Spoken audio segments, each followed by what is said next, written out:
Okay, so we know that Marvel versus DC is a reality. The Marvel Cinematic Universe versus the DCEU. It's been something that a lot of fans arguably don't like because they don't want there to be competition.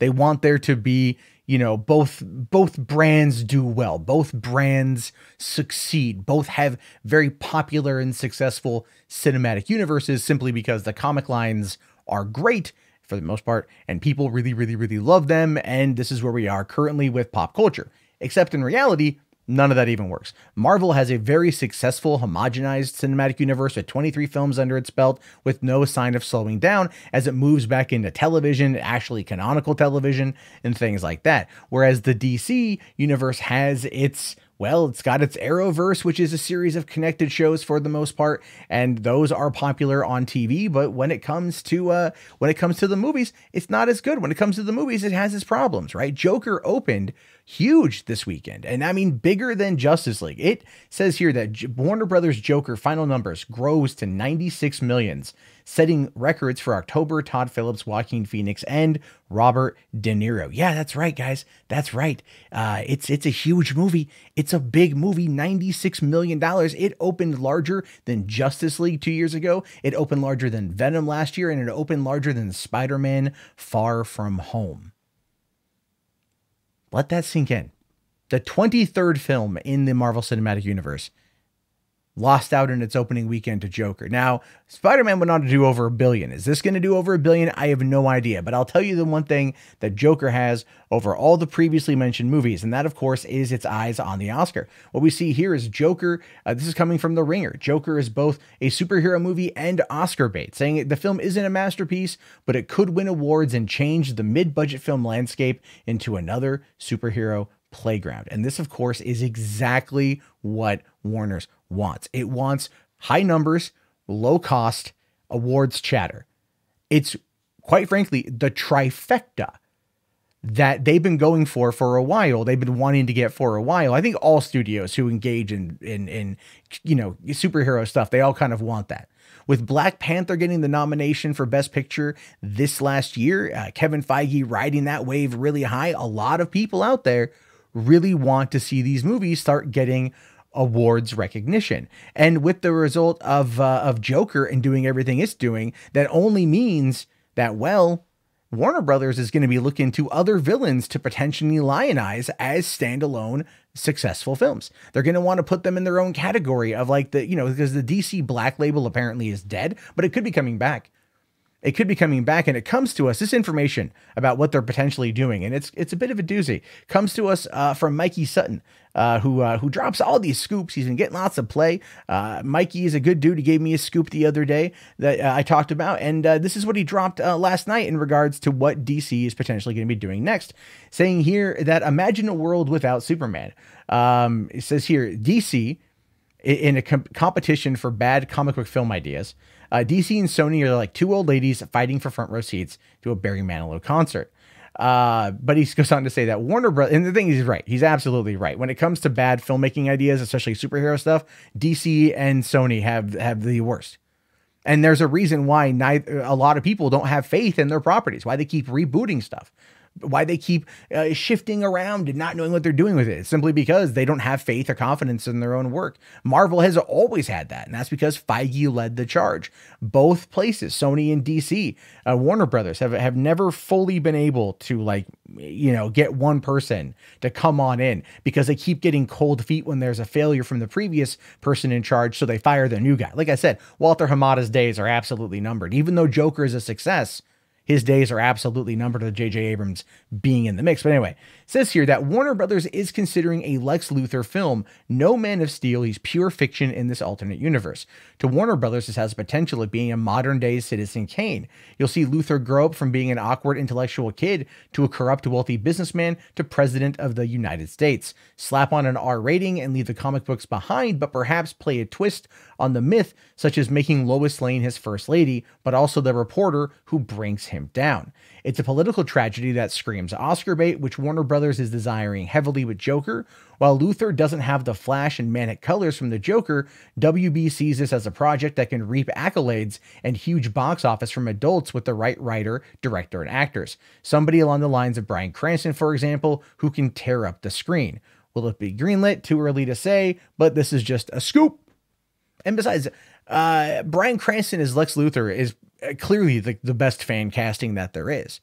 You know, to be able to bring that "I'm the one who knocks" to Lex Luthor, especially in a scene where it's like, imagine the "I'm the one who knocks" scene from Breaking Bad, but instead of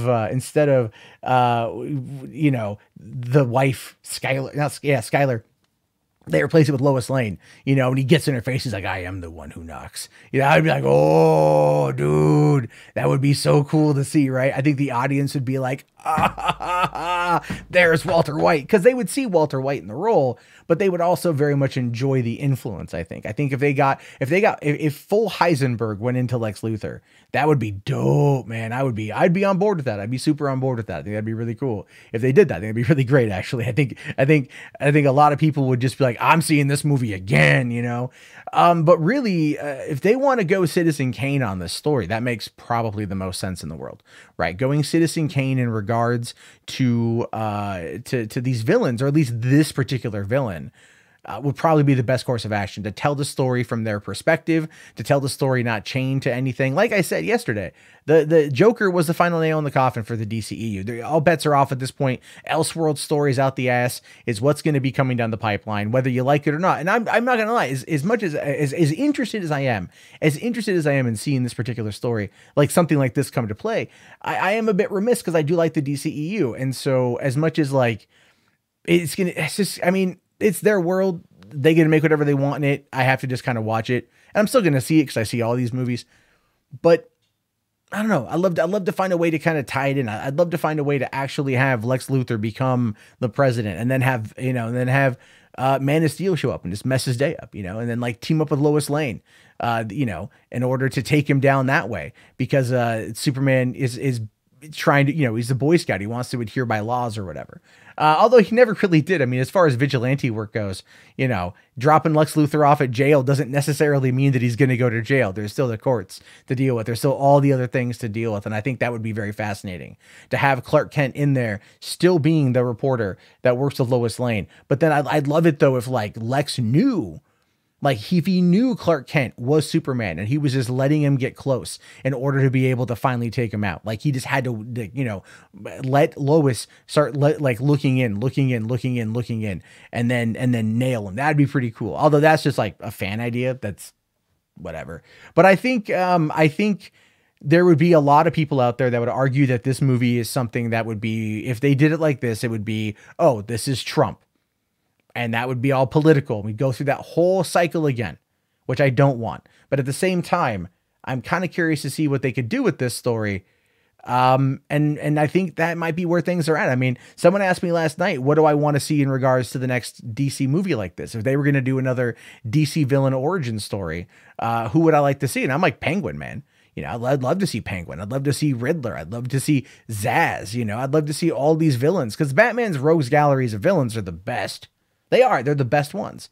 Give me those villains. I mean, you know what? I'd even take like a Gorilla Grodd movie, if I'm being fair. I think that'd be kind of cool to see Gorilla Grodd. So then my question comes to you. If this is what DC plans on doing, if they're trying to take these characters, these villainous characters, and tell these origin stories or tell these movies that are like inspired by other films, because I mean, if Lex Luthor is inspired by Citizen Kane, I mean, we know that Joker is inspired by King of Comedy. It's inspired by Taxi Driver. It's heavily Scorsese inspired. So that could be something that they could do, is take these popular concepts and then turn them on their ear by kind of, I don't want to say satirizing them or parodying them, but you could say paying homage to them by tying it into comic book villains.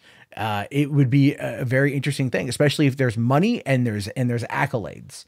Because if Warner's can start getting Oscar-winning things out of their comic book movies, Marvel is going to lose their mind. Kevin Feige, Bob Iger, Alan Horn, all those dudes are going to lose their mind.